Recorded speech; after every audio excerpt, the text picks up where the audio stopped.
which brings us on very nicely to the match that we watched this week, which you got to pick.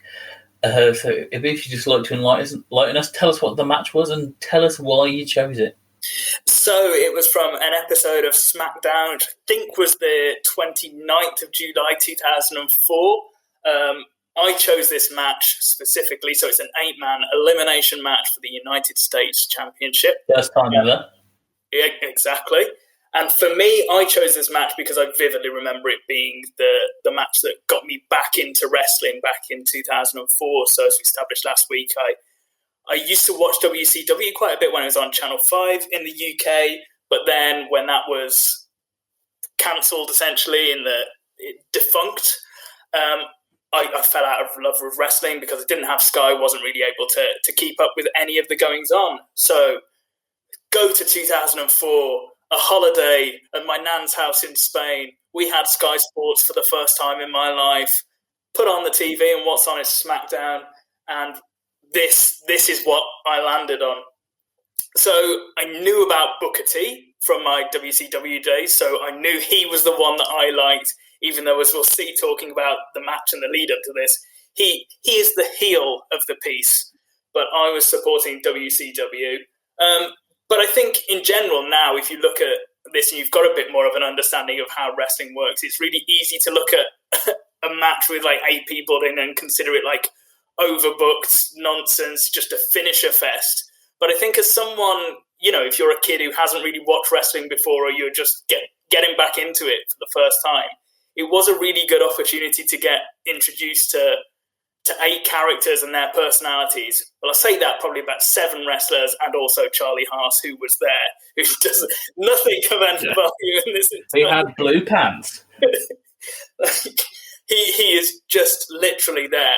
But it was, it's a great way to get introduced to a lot of the characters in one go and kind of work out what's going on and all the different storylines. And I think that is something that, Vince does quite well. I think the fact that all of these wrestlers have their own distinct move sets, it's sometimes seen as a criticism that, only one wrestler is allowed to use certain moves in WWE. But I think in terms of building those characters and those easy to identify personalities, it really works well in something like this. Yeah, I mean, it's definitely better than sort of everyone having the same moveset and everyone sort of seeming the same, which is kind of a criticism you could have of now. But yeah, watching this back, it was fun. Like, it was a fun match. You can't say, for that 20, 25 minutes you were watching it that you were bored, because it was just sort of non-stop entertaining with some that sort of time frame of WWE, like the early 2000s. Is like there's lots of people I forget were there, and it's that awkward period of sort of in between the Attitude Era and now, when there was sort of moving to this sort of PG, but not quite there yet. So there's still sort of remnants of the Attitude Era, but it was interesting. So the background to the match. So at the time, the general manager was Kurt Angle, and he had taken the title off John Cena because he did not like John Cena, because he's a little rappy man, and so he didn't like it. So he'd taken the title off Cena and promised it to Booker T. But then before that could happen, he got fired by crazy Vince McMahon for sacking loads of big characters such as the Divas, Funaki, and Tony Chimel. I mean, how would they cope for those weeks without those big characters involved? Yeah.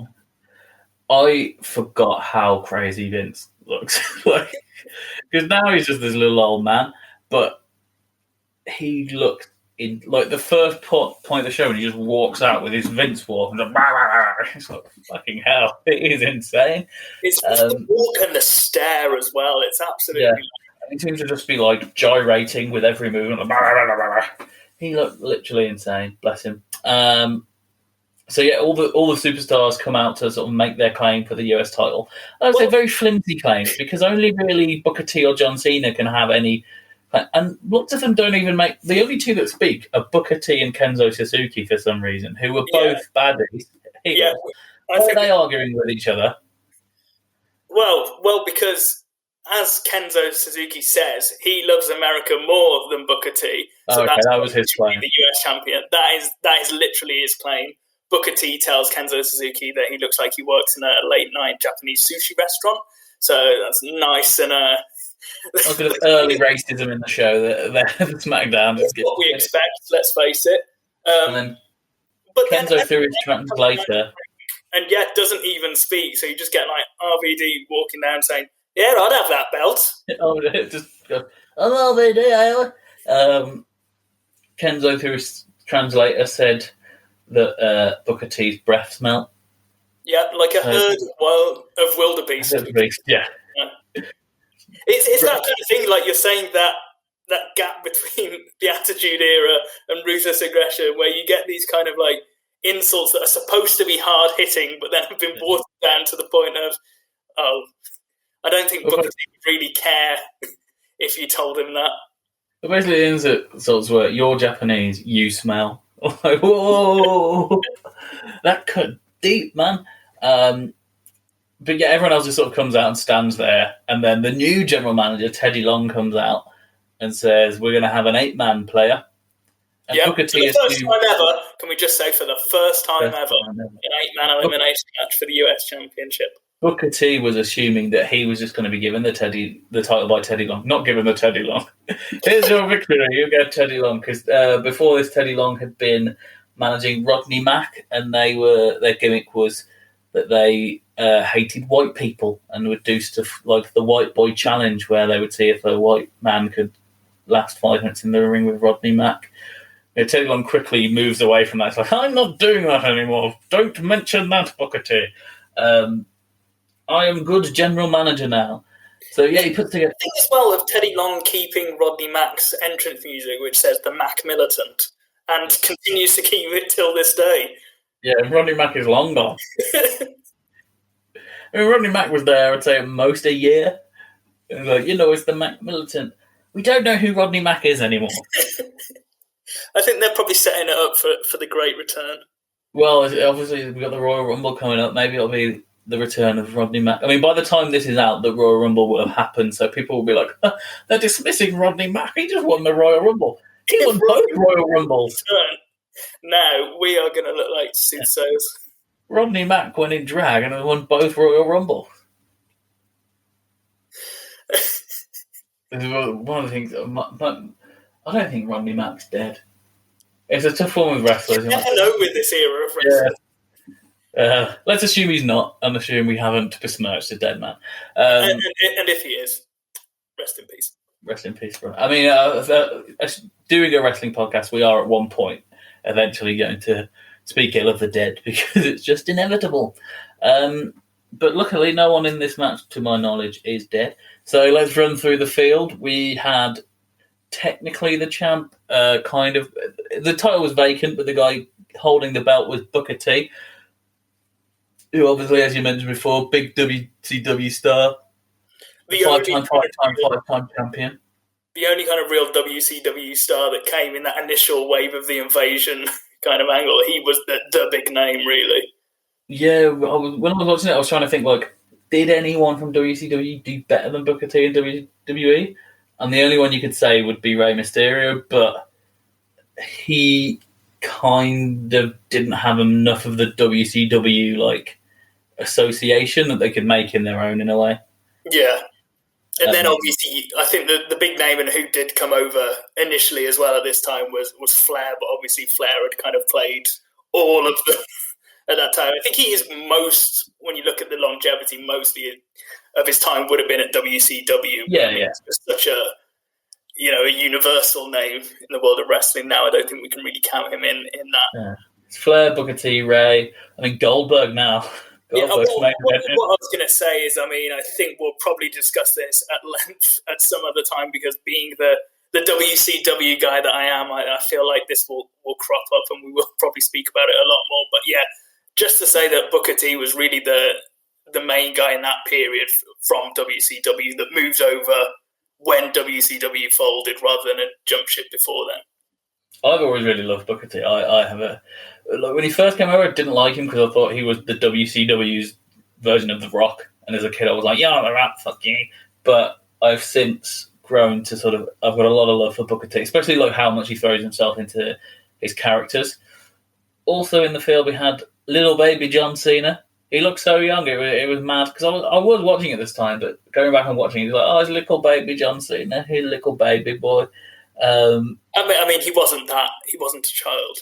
No, but he did look very young. Yeah. But this was 16 years ago, and this was this is the beginning of the start of Super Cena.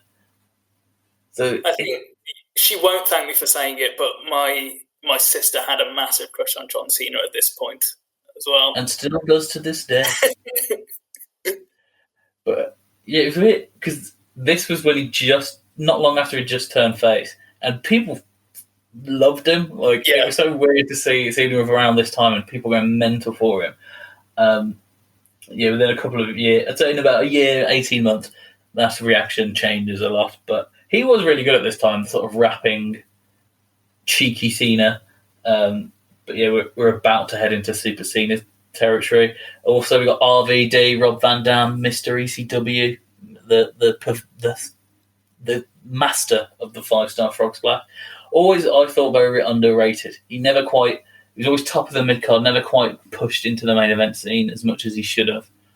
Yeah, I think I'd agree with that. I mean, and he's one of those people that, has kind of been around a couple of different promotions, had a couple of wellness violations and all this kind of thing as well, which I guess has probably held him back in the long run. You say wellness, it was just weed. Yeah. Randy got away with doing weed, but This is true. One rule for one. But it ties into RVD's gimmick as well. And weed is legal now in America, in some states. They're the three people that could really have any possible chance of winning the match. Also in the match, we had Billy Gunn, who, of course, likes bums. That was his gimmick. He is an ass man. I think we'll probably talk about at this point. Yeah. This is when he was the one Billy Gunn, which is much less of a good gimmick than Mr. I Like Bums. That is true. I think we'll speak about it a little bit more, but watching this back, he gets booked quite strongly for a lot of this match. I remember this time they were kind of pushing him again, which was weird. They keep seeming to try and push Billy Gunn and not realising that he's not going to get over ever since The Rock did that promo. But my name's Billy. Like, Billy Gunn was dead in the water ever since then. You can't get over after that. Luther Reigns, who was the assistant general manager to Kurt Angle. Yeah, Roman's father, of course. Yeah. As you can see by this, it's very much that typical WWE thing of having a massive muscular bloke to try and create a monster, and you can tell that Cole and Taz at this point are really trying to push that. But I mean, he'd only become an active member of the roster like a couple of weeks before. This was really, really early on. And as I'm sure you'll know, Luther Reigns does not become the big monster heel that carries WWE through the early 2000s. He used to push Kurt Angle's wheelchair. That's what he did for a lot of the time. Even though Kurt Angle was faking it. Like, that would piss me off if I was Luther Reigns. But he stuck with Kurt Angle. He also has a lovely little roid belly. Did old Luther. Not alleging that he ever did performance-enhancing drugs, just that he had the belly of someone that had. And the finishing move that he uses, like the spinning neckbreaker thing, like, looks class. Yeah, like, I mean, it's really... That's basically Cody Rhodes' finisher now. The Crossroads. But I think they just called it the spinning neckbreaker at the time. We've also got one of your favourites, I remember from back in the day, Renee Dupri. Yeah, the French phenom who's from New Brunswick, Canada. A brilliant character, arrogant, pretty camp, does a crazy dance. It's the all French of the tickler. things. Yeah, the French tickler, which he does in this match, of course. And that's all it takes to get on my good side. I have very strong memories of school of you just constantly doing the French tickler. Well, it sounds ruder than it is. Yeah, it's. Well, I don't even get where it gets its name from. I don't understand it at all. It's not very tickly. It's not, no. But I think the one thing to know about Rene Dupree, and I think when you see him in interviews and stuff like that nowadays, is how young he is as an active wrestler. at this point. And he really is one of those kind of people that gets pushed a bit and then completely discarded. And just really just reinforcing how young he is at this point. He was the youngest ever person to hold a title in WWE until WrestleMania 34, when Braun Strowman tag teamed with a child. So really, he is still, I think, the youngest actual wrestler to ever hold a title in WWE when he won the tag team title. What was the child's name? I don't think he ever formally made Nicholas, yeah. I don't think he counts as an active member of the roster. No. So I'd still give that record to old Renee Dupri. 19 when he won the tag team titles with La Resistance. And it's weird looking back at this time. Look, America just, well, at least WWE, the kind of America that WWE is trying to cater for, hated France. Like, you had La Resistance for ages, then you had Rene Dupree, who was obviously part of La Resistance. And it's like, if you're French, you're a massive heel because you didn't support us in 9/11. Yeah. Well, yeah, it's how the political situation can feed into pop culture, really. And then in something like wrestling, in the broadest brushstrokes possible. Just handled so delicately. Speaking of handling sort of foreign gimmicks or foreign wrestlers delicately, we had Kenzo Suzuki, who was, of course, Japanese. And just to hammer home that point, he had a wife who was a geisha. He couldn't speak English, and he wore a kimono. Yeah, and his wife, of course, called Hiroko. But was there an original name that they'd gone for when developing that character? Well, yes. So they originally, just because they thought, are people really going to get that he's Japanese? Is it quite hitting home? He was originally going to be called, and these vignettes made it to TV. He was originally going to be called Hirohito, and his aim was to re-establish the Japanese Empire. I mean, if you were going to try and establish the Japanese Empire, why would you do it through wrestling? Yeah, through Smackdown specifically. I'm no expert in kind of nation building or anything like that, but I don't think solving it through a wrestling ring is the way to go. Well, for Hirohito, apparently, I mean, Hirohito, what were they thinking? Apparently, Vince is the one who stopped it. Like, Vince saw it and was like, what the fuck is... And if Vince McMahon thinks something is a bit too racist, then, like, you are in trouble. And Charlie Haas was also there to fill out the field. So Charlie Haas made his... How did Charlie Haas get in this match? Like, he just turned up and they were like, it's an 8-man. It was like, fuck it, like, anyone could have walked out the fucking guy selling popcorn in the arena. It's like, it's an 8-man. Nice wrestler. I don't want to give it too much time because we will be talking about Charlie Haas more than the amount of time he actually spends in this match, which is like, he's obviously the first one to eat a pin. I think we're coming out of, he just had the tag team with Rico and all of that was it post Rico? I think it's post Rico. So it is really him just in an era of nothingness and nothing really to work on. So even out the numbers, get Charlie Haas in. And he goes within 3 minutes, falling to a Fameasser. Billy Gunn with the blind tag gets in. Fameasser, Charlie Haas, you're out of here. But yeah, that was a weird thing about this match. 8-man, but they have to tag in to be in, and it's elimination. So really, why would you ever tag in? It doesn't make any sense. No. I want to give myself more chance of being eliminated. And I can't. You just stay on the side. You probably wouldn't even stand on the apron. You just sit down on the outside and wait for it to be the last person. Go in, blindside them, boom, US champion. But unfortunately, people didn't use that tactic. And after doing his French tickler, Rene Dupree got eliminated by Luther Reigns with that version of the Crossroads we talked about earlier. Yep, so, I mean, it's all kind of pretty standard so far. I think it is the next elimination where things start to get a little bit crazy. So yeah, this is where Super Cena sort of starts. So Cena's on the outside fighting, and then he angers Kenzo Suzuki in a particular way. Yep, he does. So I think Kenzo's out there, Cena's out there. There's someone else involved as well. Yeah, Cena's fighting someone else. Yeah, It as always happens with some of these matches. There tends to be an outside brawl kind of bit where everyone's just kind of strewn on the floor. Hiroko, who we've already mentioned, Kenzo Suzuki's wife, goes up, tries to attack John Cena with a fan, which Taz calls chopsticks or something. It's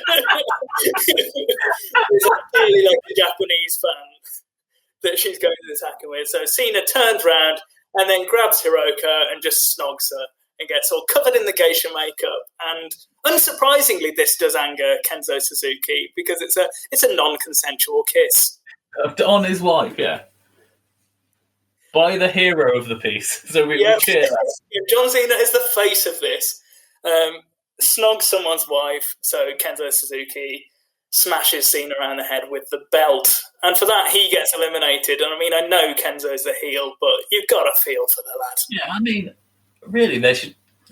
I wouldn't, hold it against Suzuki and Hiroko if they wanted to press charges against Cena. Yeah, you'd assume so. And I'd have loved a long, drawn-out legal process conducted in the ring. Yeah, that would have been put. It was a weird sort of thing that they had for faces around that time where they would just non-consensually kiss the wife, girlfriend. If there ever was a woman at ringside who was affiliated with a heel, they just go and kiss them to produce ire. Yeah, but that's the face moves. That's to get the fans on side. I kiss who I want. So yeah, Cena's been hit with a title belt. He then gets into it with old Mr. Bumboy, Billy Gunn. He eats Billy Gunn's finisher, which is like a sleeper slam. The one and only. One and only. He didn't take a famouser. Kicks out, keeps going, and hits him with the attitude adjustment. No, he doesn't, Dan Ross. He hits him with the FU, and it is so nice to hear that on commentary again, watching that back. Because like, the FU back in 2004 looks shit. Like, it looks good now, but he sort of didn't jump down with them when he threw them off his shoulders, so he kind of picks them up on his shoulders and then just puts them down. It looks so shit. But it was enough to eliminate the one Billy Gunn. Yeah, I think it was just before this. John Cena hits one of the worst DDTs that I've ever seen. Oh, yeah, that was Billy Gunn. It's shocking.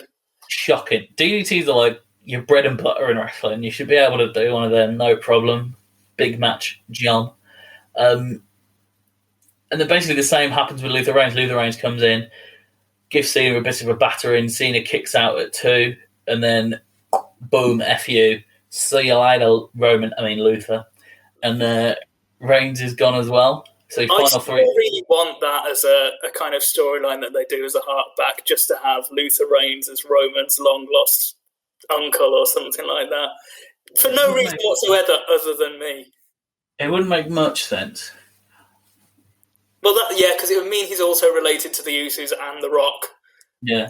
They had Roman's actual dad and uncle come on telly, like... You can have more than one. Well, you can have more than one dad? Uncle. You can have more than one dad. Yeah.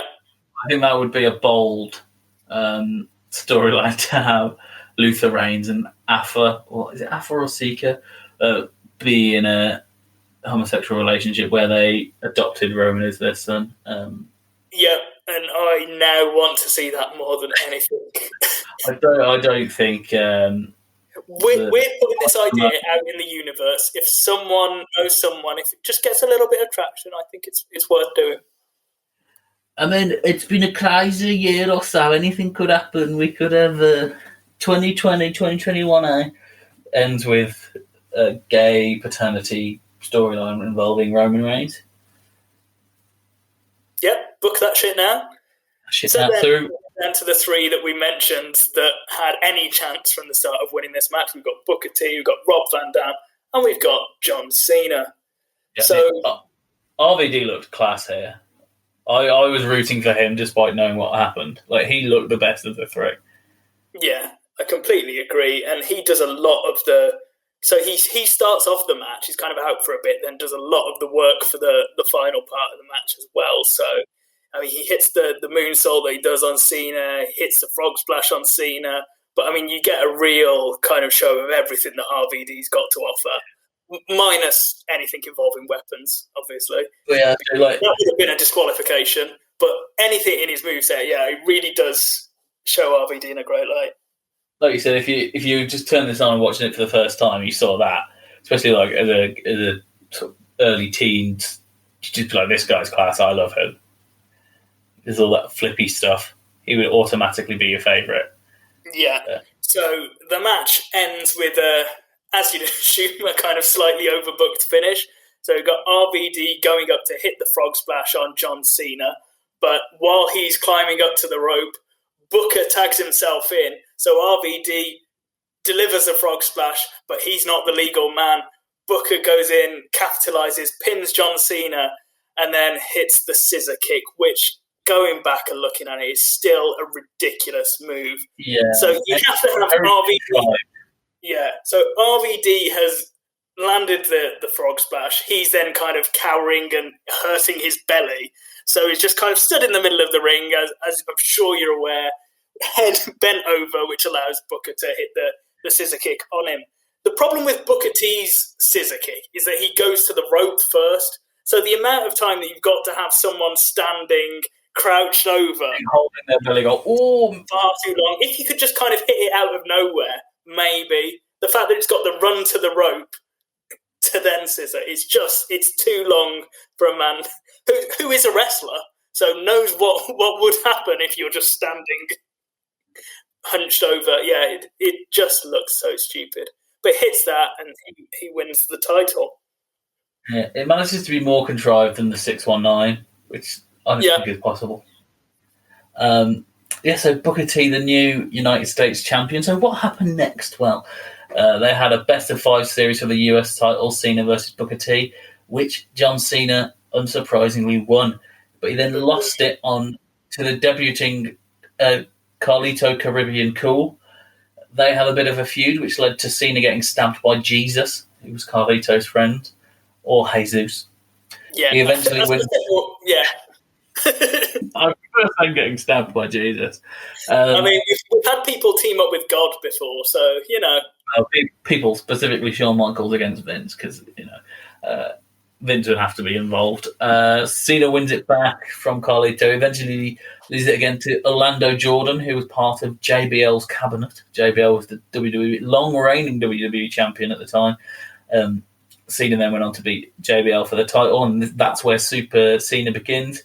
Booker T, this is kind of the beginning of him treading water, the beginning of the end for him. But he did end up being King Booker and winning the world title. A great gimmick, but not long after that, he ended up in TNA, where again, it was in an interesting period of TNA where they were signing a lot of these big names that had been in WWE, who clearly were, a lot of them were just there for the money and not really trying. But that not really trying and just being allowed to do whatever you want led to some very funny stuff, like Booker T pretending to be Idi Amin. Excellent. A great period of wrestling. RVD would go on to beat Super Cena for the WWE title a couple of years after this, and be the face of the new ECW brand, but unfortunately, mentioned earlier, the wellness violations caught up with him. Kenzo and Rene Dupree, they ended up in a tag team. I think Renee got a few wellness violations, and they both sort of just faded away. Kenzo continued his... I think they were trying to turn him face by making him love America, but that didn't really work. It did not. And I mean, we haven't really covered what happens to Luther Reigns. To be honest, I have no idea where he is now. and Charlie Haas, of course, who was there, I think leaves not too long afterwards, but does rejoin a year or so later and reforms the world's greatest tag team with Shelton Benjamin. It's more just to show how Shelton's push just didn't work. Yeah. Oh, I'm going to have to bring Charlie Haas back. Oh, God. So that's where we are. And I think another thing to just flag, going back to it, we're saying that this is the beginning of Super Cena. And just to flag that John Cena gets hit with a bookend, the moonsault, Billy Gunn's one and only in this match. Got hit in the back of the head with the title belt, and he's just like, yeah, I'm fine. But it was brought down by the 5-star frog splash and the scissor kick. Absolutely. No, the frog splash, yeah. The scissor kick was on RVD. It was a fun match. Weird one to pick as like your favourite match ever, but it was fun.